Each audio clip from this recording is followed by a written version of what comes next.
అనగనగా ఒక సింహం ఉండేది. ఆ సింహం అడవికి రాజు.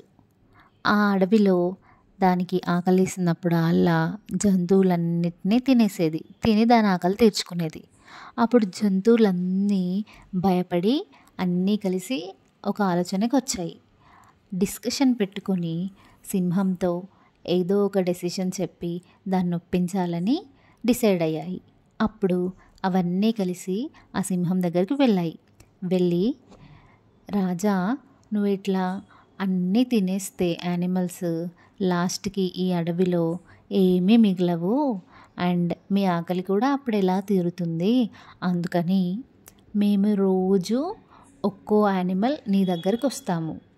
అప్పుడు నువ్వు ప్రతిరోజు ఒక్కో దాన్ని తిని నీ ఆకలి తీర్చుకోవచ్చు అని చెప్పాయి. అప్పుడు సింహం అనుకుంటుంది, వీళ్ళందరూ కలిసి నా దగ్గరకు వచ్చారు, ఇప్పుడు నేను అసలు ఎక్కడికి వెళ్ళాల్సిన అవసరమే లేదు, నేనే వీటిని తినేస్తాను, అవే వస్తున్నాయి కదా అని చెప్పేసి ఆలోచించి సరే అని చెప్పింది. నాకు పని తగ్గించేసాయిలే అని సింహం అనుకుంది. అప్పుడు ఆ యానిమల్స్ చెప్పిన మాట ప్రకారమే అన్నీ కలిసి డిసైడ్ అయ్యి రోజు ఒక్కో యానిమల్ చొప్పున సింహం దగ్గరకు వచ్చేవి. అప్పుడు సింహం తినేది. ఇలా కొన్ని రోజుల తర్వాత ఒకరోజు ఆ కుందేలు వంతు వస్తుంది. అప్పుడు ఆ కుందేలు భయపడుతూ సింహం దగ్గరికి వెళ్తుంది.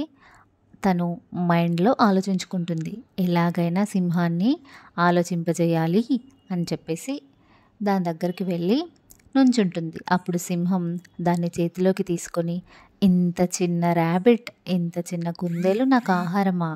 అదేంటి, నాకు సరిపోతుందా అని కోపంగా అంటుంది. అప్పుడు ఆ కుందేలు, లేదు రాజా, మేము 6 మంది వచ్చాము, కానీ మధ్యలో ఒక సింహం మిగతా వాటన్నిటినీ తినేసింది, నేను ఒక్కదాన్నే ఉన్నాను అంటే.